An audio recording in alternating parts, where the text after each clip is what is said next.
Hi friends, బ్లౌజులకైనా డ్రెస్సులకైనా దేనికైనా మన shoulder loading అనేది కుట్టుకున్న తర్వాత ఎలా చేయాలో చూపిస్తాను చూడండి. అంటే back part front part ready అయిన తర్వాత మీకు వచ్చే ఉంటుంది, రాని వాళ్ళ కోసం చూపిస్తున్నానండి. ఇప్పుడు చూడండి, ఇలా పెట్టుకోవాలి సీదా మీద. అంటే ఇటు సీదా ఉండాలి, ఇటు సీదా ఉండాలి, మధ్యలో లైనింగ్లు ఉండాలి.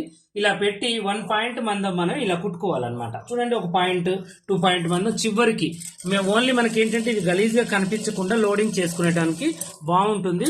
మగ్గం వర్క్ కానీ థ్రెడ్ పైపింగ్ కానీ దేనికైనా కూడా ఇలా మనం రివర్స్ తీసి మళ్ళీ యథావిధిగా మనం ఎంత ఖర్చు అయితే పెట్టుకున్నామో దాని మందం మళ్ళీ మనం కుట్టు అనేది చిన్న కుట్టు వేసుకోవాలి. ఇలా 1 కుట్టు కానీ 2 కుట్టు కానీ. ఇలాంటి మరిన్ని మంచి మంచి టిప్స్ కోసం మా ఛానల్ని సబ్స్క్రైబ్ చేసుకోండి. అలాగే పెద్ద వీడియోలు కావాలి అంటే మన పాషా టైలర్ యూట్యూబ్ ఛానల్ ఉందండి, చక్కగా చూడండి. చక్కగా చూసి ప్రతిదీ కూడా మీరు ఏం చేయండి అంటే అబ్జర్వ్ చేయండి, మీకు పని వస్తుందా రావట్లేదా అని. పర్ఫెక్ట్ పని అండి మాది. ఏ ఛానల్లో షార్ట్ గా నేర్పించినా డైరెక్ట్ గా నేర్పించినా పర్ఫెక్ట్ గా నేర్పిస్తాము. చక్కగా చూసి టిప్స్ ఫాలో అవ్వండి. టైలరింగ్ లో మీరు చాలా ఈజీ ప్రాసెస్ లో నేర్చుకుంటారు.